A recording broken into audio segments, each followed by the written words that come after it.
জাতীয় থেকে আন্তর্জাতিক, প্রান্তিক জনপদ থেকে নগর, চারপাশে ঠিক এই মুহূর্তে কি ঘুরছে তা নিয়ে আজকের আয়োজনে এখন চারদিক। পুরো আয়োজন জুড়ে সঙ্গে আছে আমি মেহেরি নানি।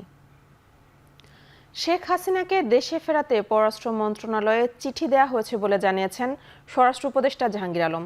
২২৯তম বিজিবি দিবস উপলক্ষে খেতাবপ্রাপ্ত বীর মুক্তিযোদ্ধা ও পরিবারের সংবর্ধনা অনুষ্ঠানে কথা জানান তিনি। অনুষ্ঠানে তিনি আরও বলেন, কেউ বীর মুক্তিযোদ্ধাদের হেনস্থা করলে বিচারের আওতায় আনা হবে। বিডিআর হত্যাকাণ্ডের ঘটনা তদন্তে ৭ সদস্যের কমিটি গঠন করা হয়েছে। এদিকে ২ মাসে নয়, বরং গত ২ বছরে দেশে ৬০,০০০ রোহিঙ্গা প্রবেশ করেছে বলে জানিয়েছেন স্বরাষ্ট্র উপদেষ্টা। তবে রোহিঙ্গাদের আর দেশে প্রবেশ করতে দেওয়া হবে না বলেও জানিয়ে দেন তিনি।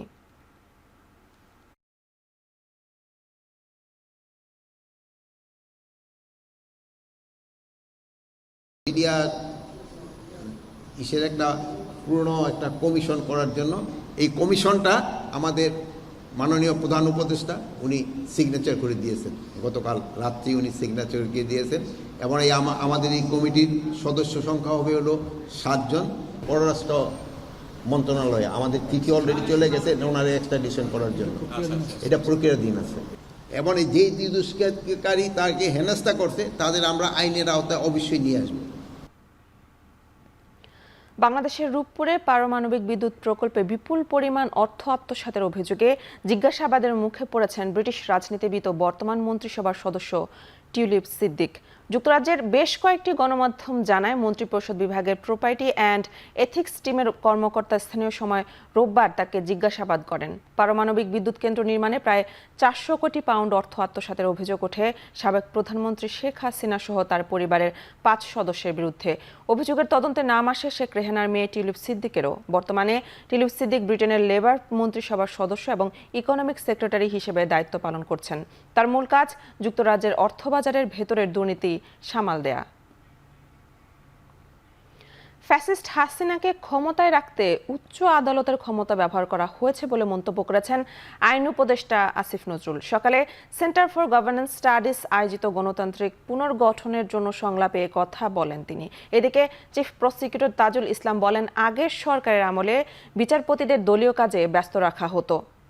সংসদ চলমান প্রক্রিয়া জানিয়ে আইন উপদেষ্টা বলেন, ঐক্যমত্য থাকলে পরবর্তীতে কোনো রাজনৈতিক দল এলেও যেসব বিষয় সংস্কার আসবে তা পরিবর্তন করতে পারবে না। এদিকে চিফ প্রসিকিউটর তাজুল ইসলাম বলেন, বিচার ব্যবস্থায় দলীয় কাউকে নিয়োগ দেওয়া যাবে না। আগের সরকারের আমলে বিচারপতিদের দলীয় কাজে ব্যস্ত রাখা হতো বলেও মন্তব্য করেন তিনি।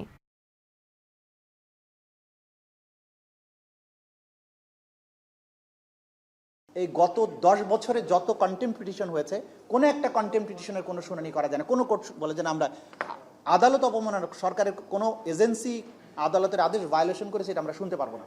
কারণ সংশ্লিষ্ট বিচারকদের উপরে চাপ সৃষ্টি করা হতো যে প্রশাসন যা করে করবে, কোনো কন্টেম্পটের শুনানি যদি করেন তার বেঞ্চ থাকবে না। এবং যারা এরকম শুনানির চেষ্টা করেছেন তাদের বেঞ্চ ভেঙে গেছে। যে আমাদের আইনগুলোর মধ্যে অনেক ভুল আছে, এগুলি কারেকশন করব। ইচ্ছা আছে যদি বছর খানেক সময় পাই অন্তত এই কাজগুলো করে যাব। তারপর অনেক কাজ বাকি থাকবে। তারপর পলিটিক্যাল পার্টির ওনারশিপের একটা ব্যাপার আছে। নেক্সট গভর্নমেন্ট এসে অনেক কিছুই বাতিল করে দিতে পারে। বাট আমার মনে হয় আমাদের ঐক্যমতটা যত সুশক্ত থাকবে, নেক্সট পলিটিক্যাল গভর্নমেন্টের পক্ষে ওটা বাতিল করাটা তত কঠিন হবে, তত অসম্ভব হবে। ঠাকুরগাঁও সদর উপজেলায় জনসভা করছে বিএনপি। শিবগঞ্জ ডিগ্রি কলেজ মাঠে আয়োজিত এই জনসভায় যোগ দিচ্ছেন নেতাকর্মীরা। সেখানে আছেন সহকর্মী জাওয়াদ মাহমুদ, যুক্ত হচ্ছি তার সঙ্গে। জাওয়াদ, জনসভায় কেন্দ্রীয় নেতা কারা থাকবেন, নেতাকর্মীরা কি বলছেন জানাবেন।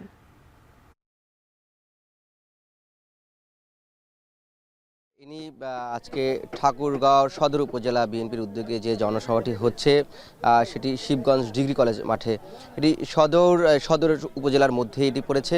এবং আরেকটি বিষয়, এখানে আজকে প্রধান অতিথি হিসেবে বক্তব্য রাখার কথা রয়েছে বিএনপির মহাসচিব মির্জা ফখরুল ইসলাম আলমগীর। আর আজকে যে জনসভাটি হচ্ছে, এখানে যারা নেতাকর্মীরা এসেছেন, যদিও আনুষ্ঠানিকভাবে বেলা 2টো এটি শুরু হওয়ার কথা রয়েছে, কিন্তু আমরা দেখছি এখন শেষ মুহূর্তের প্রস্তুতি চলছে। আমরা এখানে কিছু স্বেচ্ছাসেবক এবং নেতাদের দেখেছি যারা জেলা বিএনপির নেতাকর্মী, তাদের সাথে আমরা কথা বলেছি। তারা যেটি বলছেন, যেহেতু একটি নির্বাচনের সময়সীমা ঘোষণা করা হয়েছে এবং বিএনপির যেহেতু একটি তাদের সংস্কার প্রস্তাবনা আছে 31 দফা, এই নির্বাচনের প্রস্তুতি 31 দফা সংস্কার প্রস্তাব এবং রাষ্ট্র সংস্কার এই সব বিষয় নিয়ে তারা আসলে আজকের যে জনসভা সেটির আয়োজন করেছে এবং তারা বলছেন যে দেশের বিরুদ্ধে যত চক্রান্ত বা ষড়যন্ত্র সেটি তারা আসলে নস্যাৎ করে দিবেন। এই জনসভা দিয়ে তারা সেই বার্তাটি দেওয়ার চেষ্টা করবেন। আরেকটি বিষয় তারা বলছেন যে সামনে যেই ত্রয়োদশ জাতীয় সংসদ নির্বাচন, যেহেতু এটি সদর উপজেলা অর্থাৎ ঠাকুরগাঁও এক আসন, এটি সংসদীয় আসনের এবং এই আসনেই কিন্তু বিএনপির মহাসচিব মির্জা ফখরুল ইসলাম আলমগীর তিনি এর আগে বিএনপির হয়ে প্রতিদ্বন্দ্বিতা করেছিলেন এবং তিনি বিএনপির প্রার্থী আসলে এই আসনটির। তো সেই লক্ষ্যে এটি আলাদা একটি গুরুত্ব বহন করে। এখানকার নেতাকর্মীরা তারা এই তাদের যেহেতু বিএনপি মহাসচিব মির্জা ফখরুল ইসলাম আলমগীর এই আসনেরই সন্তান এবং তিনি যেহেতু এই ঠাকুরগাঁও এই এক আসনের অর্থাৎ সদর উপজেলার নেতাকর্মীদের ঐক্যবদ্ধ করার জন্য আগামী নির্বাচনের প্রস্তুতি নেওয়ার জন্য বা বার্তা দেওয়ার জন্য আসলে আজকের যে জনসভা সেটির আয়োজন করা হয়েছে এবং এই জনসভা নিয়ে আমরা দেখছি যে এখানকার যারা নেতাকর্মী আছে তাদের মধ্যে একটি উচ্ছ্বাস উত্থুল্য আমরা লক্ষ্য করতে পেরেছি। নেতাকর্মীরা বলছেন যে ৩১ দফা বিএনপির যেই সংস্কার প্রস্তাবটি আছে সেটি বাস্তবায়নে আসলে তারা কাজ করবেন এবং যারা জেলার নেতারা আছে এবং বিশেষ করে বিএনপির মহাসচিব মির্জা ফখরুল ইসলাম আলমগীর তিনি সেই ৩১ দফা বাস্তবায়ন নিয়ে বার্তা দিবেন নেতাকর্মীদের, তারা তেমনটি প্রত্যাশা করছেন। একই সাথে যে ত্রয়োদশ জাতীয় সংসদ নির্বাচন, সেই নির্বাচন কেন্দ্রিক যে কোনো বার্তা তাদের যে দিবেন এমনটি প্রত্যাশা করছেন আজকের এই জনসভা থেকে। এই ছিল আজকে ঠাকুরগাঁওয়ের জনসভার সবশেষ খবর আমার কাছে। ঠাকুরগাঁও থেকে যুক্ত ছিলেন সহকর্মী জাওয়াদ মাহমুদ। সারকাণ্ডে আলোচিত সাবেক এমপি কামরুল আশরাফ খান পটনকে হত্যা মামলায় ৩ দিনের রিমান্ড দিয়েছে আদালত। সকালে ঢাকার সিএমএম আদালতে এই আদেশ দেন। এদিন সালমান আনিসুল সহ ৯ জনকে একাধিক মামলায় নতুন গ্রেফতার দেখানো হয়েছে। সকালে ঢাকার চিফ মেট্রোপলিটন ম্যাজিস্ট্রেট আদালতে সাবেক এমপি কামাল আশরাফ খানের ১০ দিনের রিমান্ড চাইলে ৩ দিনের রিমান্ড মঞ্জুর করা হয়। এছাড়া প্রত্যেককে গ্রেফতারের আবেদন করলে তাদের গ্রেফতার দেখিয়ে কারাগারে পাঠিয়েছেন মেট্রোপলিটন ম্যাজিস্ট্রেট নাজমিন আক্তারের আদালত। রাষ্ট্রপক্ষের আইনজীবীরা বলেন, আসামিরা আওয়ামী ফ্যাসিবাদের দোসর হয়ে বিভিন্ন সময়ে কাজ করেছেন। ছাত্র জনতা আন্দোলন দমনেও তাদের স্পষ্ট ভূমিকা রয়েছে।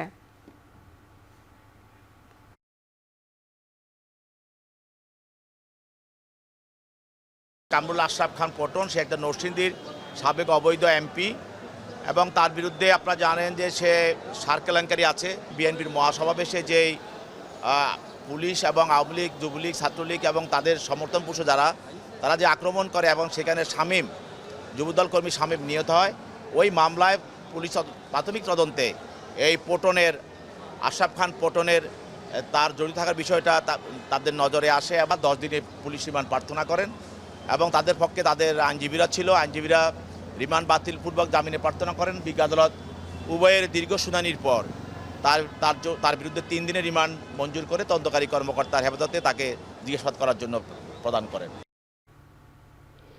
নির্ধারিত সময়ের মধ্যে সম্পদ বিবরণী দাখিল না করায় বাংলাদেশ ব্যাংকের সাবেক ডেপুটি গভর্নর শীতাংশু কুমার সুর চৌধুরী, তার স্ত্রী ও কন্যার বিরুদ্ধে মামলা করেছে দুদক। সম্পদ বিবরণী দাখিল না করায় আসামিদের বিরুদ্ধে দুদক আইন 2024-এর 26-এর 2 ধারায় অভিযোগ আনা হয়েছে। এর আগে গত বছরের আগস্টে এই পরিবারের সব ধরনের লেনদেনের তথ্য চেয়ে ব্যাংক ও আর্থিক প্রতিষ্ঠানে চিঠি দেয় দুদক। আলোচিত পিকে হালদারের আর্থিক কেলেঙ্কারিতে নাম আসায় 2022 সালের শীতাংশু কুমার সুর চৌধুরীর বিরুদ্ধে অনুসন্ধান শুরু করে দুদক। ওই বছরের মার্চে শীতাংশু কুমারকে তলব করে দুদক। তিনি 2018 সালের জানুয়ারিতে ডেপুটি গভর্নরের পদ থেকে অবসরে যান।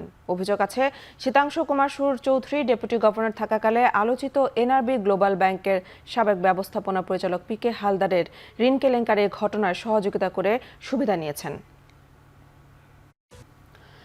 জনপ্রশাসন বিভাগকে রাজনৈতিক প্রভাবমুক্ত এবং স্বচ্ছতা জবাবদিহিতা নিশ্চিতে সংস্কার কমিশন কাজ করছে। সোমবার চট্টগ্রাম সার্কিট হাউসে মতবিনিময় সভায় কথা জানান কমিশনের সদস্যরা। একই সাথে বৈষম্য দূরীকরণ ও দুর্নীতিমুক্ত প্রশাসন গড়ে তোলা অন্তর্বর্তী সরকারের বড় চ্যালেঞ্জ বলেও জানান বক্তারা। বিভিন্ন তথ্য তুলে ধরে জানানো হয়, জনপ্রশাসন সংস্কারে কমিশন গঠনের পর এ পর্যন্ত তাদের কাছে সারা দেশ থেকে অনলাইনে 1,05,000 মানুষ সুপারিশ জমা পড়েছে। এছাড়া জনপ্রশাসনে কর্মরতদের জনমুখী হওয়ার আহ্বান জানান বক্তারা। মতবিনিময় সভায় আইনজীবী, শিক্ষক, সাংবাদিক ও প্রশাসনের বিভিন্ন পর্যায়ের কর্মকর্তারা তাদের মতামত তুলে ধরেন। সরকারের পক্ষ থেকে যে জনপ্রশাসন সংস্কার কমিশন গঠন করা হয়েছে 3 মাসের মধ্যে প্রতিবেদন দেওয়ার কথা, আর মাত্র 1 সপ্তাহ সময় আছে। ইতিমধ্যে কমিশন অনেক কাজ করেছেন। আমরা প্রথমত অনলাইনে নাগরিকদের কাছ থেকে একটা প্রশ্ন দিয়ে তার উপরে তাদের মতামত চেয়েছি। প্রায় 1,05,000 নাগরিক তাদের মতামত দিয়েছেন। নাটোরের ঘন কুয়াশায় আলাদা সড়ক দুর্ঘটনায় নারীসহ 2 জন নিহত হয়েছেন, আহত অন্তত 4 জন। অন্যদিকে নিয়ন্ত্রণ হারিয়ে কুমিল্লায় নিহত হয়েছে আরও 3 মোটরসাইকেল আরোহী। পুলিশ জানায় সকালে নাটোর সদরের ডাল সড়ক এলাকায় নাটোর বগুড়া মহাসড়কে দাঁড়িয়ে থাকা একটি বালুবাহী ট্রাকের সাথে বগুড়া থেকে আসা অন্য একটি ট্রাকের সংঘর্ষ হয়। এরপর ঘটে একের পর এক 6টি পণ্যবাহী ট্রাকের সংঘর্ষ। এ সময় খাদে উল্টে পড়ে যায় ট্রাক। রাস্তার উপর বিধ্বস্ত অবস্থায় ছিটকে পড়ে পণ্যবাহী আরও 4টি ট্রাক। এতে ঘটনাস্থলে এক চালক প্রাণ হারায়। আহত অন্তত 4 জনকে উদ্ধার করে ভর্তি করা হয় হাসপাতালে। দুর্ঘটনার কারণে সড়ক জুড়ে সৃষ্টি হয় তীব্র যানজট। প্রায় 3.5 ঘন্টা পর পরিস্থিতি স্বাভাবিক হয়। গাজীপুরের শ্রীপুরে মেঘনা গ্রুপের বোতাম তৈরির কারখানায় আগুনের ঘটনার পর ধ্বংসস্তূপ থেকে আরও 2 জনের মরদেহ উদ্ধার করা হয়েছে। এ নিয়ে এখন পর্যন্ত মৃতের সংখ্যা বেড়ে দাঁড়িয়েছে 3 জনে। শ্রীপুর থানার ভারপ্রাপ্ত কর্মকর্তা জয়নাল আবেদিন মণ্ডল এ তথ্য নিশ্চিত করেছেন। তিনি জানান, গেল রাতে 1 জনের মরদেহ উদ্ধার করা হয়, পরে সকালে আরও 1 জনের মরদেহ উদ্ধার করা হয়েছে। তবে মৃত 3 জনের মধ্যে এখন পর্যন্ত মাত্র 1 জনের পরিচয় পাওয়া গেছে। মরদেহগুলো পুড়ে বিকৃত হওয়ায় পরিচয় শনাক্তের নমুনা সংগ্রহ করেছে পিবিআই।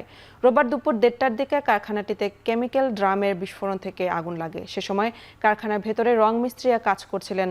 ধারণা করা হচ্ছে মৃত সবাই রং মিস্ত্রি।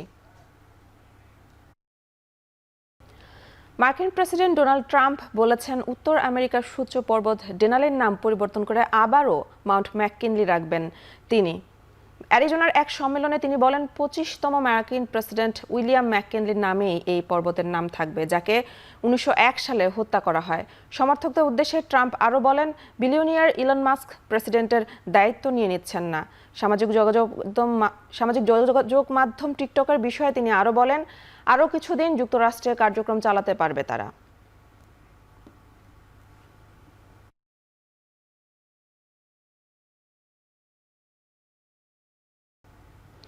2025 আইসিসি চ্যাম্পিয়ন্স ট্রফিতে 20 ফেব্রুয়ারি ভারতের বিপক্ষে প্রথম ম্যাচ খেলবে বাংলাদেশ। ম্যাচটি অনুষ্ঠিত হবে দুবাইয়ে। সংযুক্ত আরব আমিরাতকে চ্যাম্পিয়ন্স ট্রফির নিরপেক্ষ ভেন্যু হিসেবে চূড়ান্ত করেছে পাকিস্তান ক্রিকেট বোর্ড। ভারতের ম্যাচগুলো ছাড়া 2 গ্রুপের বাকি সব ম্যাচই হবে লাহোর, করাচি ও রাওয়ালপিন্ডিতে। 19 ফেব্রুয়ারি টুর্নামেন্টের প্রথম ম্যাচ করাচিতে, স্বাগতিকদের প্রতিপক্ষ নিউজিল্যান্ড। এ গ্রুপের Pakistan Bharat high voltage match 23 February ও 27 ফেব্রুয়ারি। স্বাগতিকদের শেষ গ্রুপ ম্যাচে প্রতিপক্ষ বাংলাদেশ।